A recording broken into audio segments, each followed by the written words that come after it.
Rumah tua itu sudah lama kosong. Terletak di ujung desa, rumah itu dikelilingi oleh pepohonan rimbun yang menambah kesan angker. Konon, rumah itu pernah menjadi tempat tinggal sebuah keluarga yang meninggal secara tragis dalam kebakaran misterius beberapa dekade lalu. Suatu malam, Rina dan teman-temannya, Dito, Siska, dan Rian, memutuskan untuk menguji nyali mereka dengan mengunjungi rumah tersebut. Mereka membawa senter, kamera, dan perekam suara untuk mendokumentasikan pengalaman mereka. Saat mereka tiba di rumah tua, suasana mencekam langsung terasa. Pintu depan berderit saat mereka membukanya, dan udara dingin segera menyelimuti mereka. Interior rumah dipenuhi dengan debu dan sarang laba-laba, menambah kesan menyeramkan. Ini tempat yang sempurna untuk berburu hantu, kata Dito dengan nada bercanda. Meski terlihat jelas, dia juga merasa gugup. Mereka mulai menjelajahi rumah itu, ruangan demi ruangan. Setiap sudut tampak dipenuhi dengan bayangan gelap yang bergerak mengikuti cahaya senter mereka. Di ruang tamu, mereka menemukan perabotan tua yang rusak, termasuk sebuah cermin besar dengan retakan di beberapa bagiannya. Rian, yang membawa perekam suara, memutuskan untuk mengajukan beberapa pertanyaan, berharap bisa menangkap suara dari dunia lain. "Apakah ada yang ingin berkomunikasi dengan kami?" tanyanya dengan suara yang agak gemetar.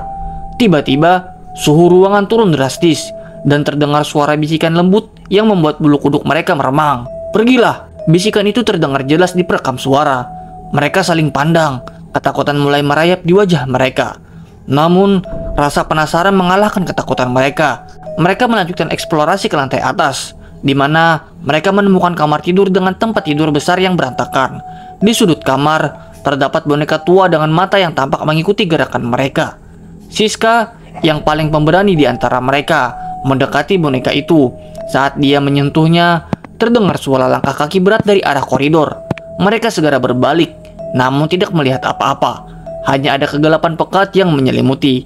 "Mungkin kita sebaiknya pergi," kata Rina. Suaranya terdengar cemas.